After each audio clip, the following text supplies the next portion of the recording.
अस्सलाम वालेकुम। मोहतरम अज़ीज़ दोस्तों, आज का हमारा मौजू जिन्नात का इस्लाम से मोहब्बत का हैरत अंगेज़ वाक़या। जिन्नात अल्लाह ताला की इब्तिदाई मखलूक़ात में से एक हैं। इनमें बाज़ मुसलमान जिन्नात भी होते हैं और बाज़ शयातीन। हम अक्सर व बेशतर जिन्नात से मनसूब वाक़यात और कहानियाँ सुनते हैं कि कैसे कहीं पर किसी ने कोई बेअदबी की और उससे उसकी काफ़ी भारी कीमत चुकाना पड़ जाती है। इससे ये तो जाहिर होता है कि कैसे जिन्नात अपने गुस्से का इजहार कर जाते हैं। ताहम इसका एक पहलू यह भी है कि जिन्नात अल्लाह ताला की वहदानियत और इस्लाम किस कदर कायल होते हैं कि ज़रा बराबर भी कोई अदबी बर्दाश्त नहीं करते। आज की कहानी वैसे है तो महज एक कहानी ही, ताहम इसका ताल्लुक एक मुसलमान जिन्नात की जमात से है। सुनी सुनाई इस कहानी में बाज़ लोगों का 100% यह मानना है कि ये एक सच्चा वाक़या है, लेकिन आप सबको आज ये सुनाने का मकसद है कि हम ये जानें कि जिन्नात भी कैसे इस्लाम का एहतराम करते हैं और कैसे बियाबानों में बज़ाहिर वीरान नजर आने वाली मसाजिद को आबाद रखते हैं। तो चलिए बढ़ते हैं कहानी की तरफ। बहुत पुराने ज़माने में एक मौलाना साहब जो कि नहायत नेक सीरत इंसान थे, अपने घर से काफ़ी दूर एक गांव की मस्जिद में इमाम साहब थे। वहां वो सरकारी महकमे की जानब से तैनात किए गए थे।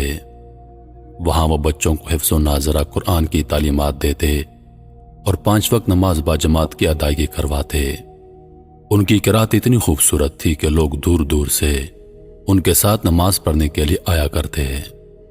इमाम साहब का घर चूंकि काफ़ी दूर था और रोज़ आना जाना मुमकिन न था, ताहम वो मस्जिद में पीछे की तरफ एक कमरे में रहा करते थे। 1-2 माह बाद ही उनका अपने घर को जाना हुआ करता था। एक बार जब अपने घर गए, उनके बच्चों और दीगर गांव वालों ने बेहद इसरार किया कि जनाब इस बार रमजान में तरावी आप ही आकर पढ़ाएं। चुनांचे मौलाना साहब वादा कर आए और जिस मस्जिद में वो तैनात थे, बड़ी मुश्किल से वहां के लोगों से अपने गांव में तरावी पढ़वाने की छुट्टी तलब की। मौलाना साहब की तिलावत में था ही इतना सुकून कि कोई भी उनके जाने पर राजी ना था। ताहम उनके वादे के सबब सब राजी हो गए। अब रमजान शुरू होने में 2 दिन बाकी थे। चूंकि मौलाना साहब का घर दूर था, लिहाजा वो गांव वालों से मिलकर अपने गांव की तरफ रवाना हो गए। बारिशों की वजह से कच्ची मिट्टी की सड़कें बहुत गैर मुनासिब हो रही थीं। मौलाना साहब ने सोचा क्यों न जंगल के रास्ते से वादी के बीचों बीच से गुजरकर घर को चला जाऊं।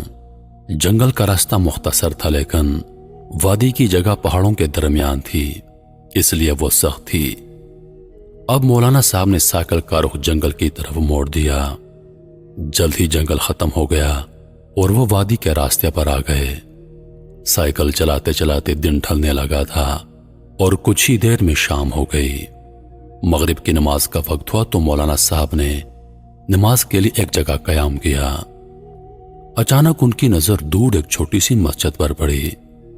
वो उस मस्जिद की तरफ गए। जब अंदर पहुंचे तो वो मस्जिद बिल्कुल वीरान थी, ना कोई इमाम न मक्तदी। ऐसा लगता था जैसे सदियों से यहां कोई न आया हो। खैर, मौलाना साहब ने वजू किया और नमाज की नियत बांध ली। उन्होंने आदत के मुताबिक आवाज बुलंद नमाज पढ़ना शुरू कर दी। यह सोचकर भी ऐसा किया कि मस्जिद में नमाज की किरात हो जाएगी। अचानक नमाज पढ़ते पढ़ते उन्हें बहुत ही खूबसूरत अतर की खुशबू सुंघाई देने लगी, जैसे पूरी मस्जिद गुलाब के फूलों से महक गई हो। उन्होंने अपनी नमाज तो जारी रखी, लेकिन नमाज खत्म करने के बाद वह जैसे जाने के लिए मुड़े तो क्या देखते हैं कि हद निगाह लोग कतार दर कतार उनके पीछे सफ बांधे खड़े हैं। ये एक अजीब मंजर देखने को मिला कि अभी तो यहां ना बंदा ना बंदे का नामो निशान। अब अचानक इतने नमाजी कहां से आ गए। नमाज से फराग मिलते ही वो सब इमाम साहब की खूबसूरत तिलावत की तारीफें करने लगे। उनमें से एक आदमी आगे बढ़ा और कहने लगा, अल्लाह आपसे राजी हों, आपने क्या खूब मस्जिद को आबाद किया है। हम सबको आपकी किरात यहां तक ले आई। हजरत, इस मस्जिद का कोई इमाम नहीं है। अगर आप मुनासिब समझे तो क्यों ना नमाज तरावी का एहतमाम यहां पर कर दें।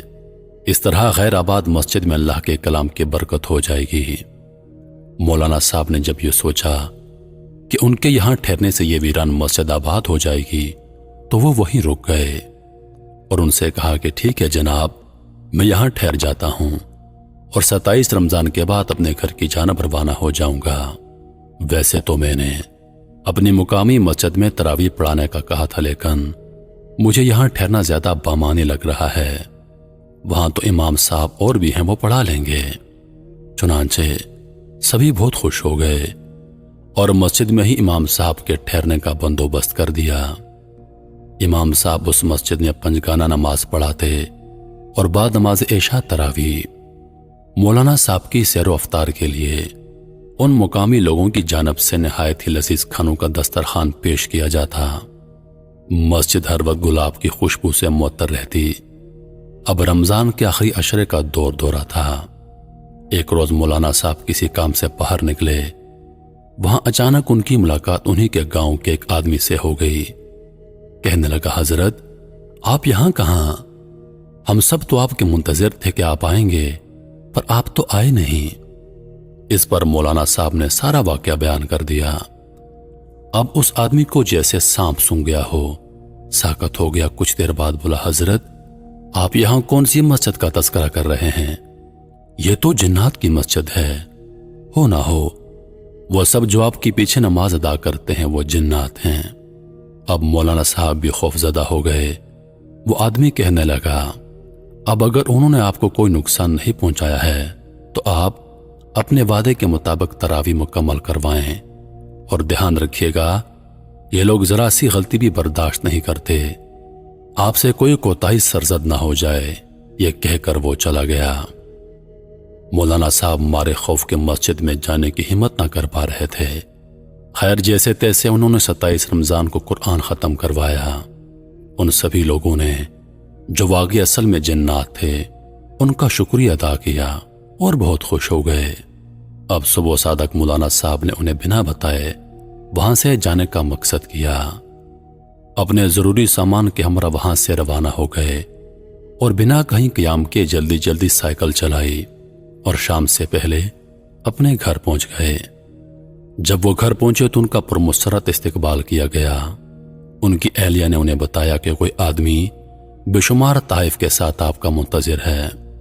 مولانا صاحب بیٹھک میں پہنچے تو ایک نورانی چہرے والے بزرگ وہاں براجمان تھے۔ مولانا صاحب کو دیکھ کر تعظیماً اٹھ کھڑے ہوئے اور کہنے لگے، حضرت ہم تو خود آپ کو آپ کے گھر چھوڑ کر آتے، لیکن آپ کو شاید وہاں کی حقیقت کا اندازہ ہو گیا تھا۔ ہم سب آپ کے بے حد مشکور ہیں اور آپ کے لیے تحفے اور مٹھائیاں بھیجی گئی ہیں۔ آپ ہمارے لیے بہت محترم ہیں۔ اگر ہمیں آپ کو کوئی نقصان پہنچانا ہوتا تو پہلے ایسا کر چکے ہوتے۔ اب اگر آپ مناسب سمجھیں تو اگلے رمضان بھی ہمیں تراویح پڑھوا دیجیے گا۔ آپ کی حفاظت ہماری ذمہ داری ہوگی۔ ہم سب مسلمان جنات ہیں، لیکن آپ کو ہم سے کوئی خطرہ لاحق نہیں ہوگا۔ اب مولانا صاحب کو قدر اطمینان ہوا، اور اس کے بعد جب تک وہ حیات رہے انہوں نے ہر سال رمضان کا مہینہ اس وادی کی مسجد میں گزارا اور نماز اور تراویح کروائی۔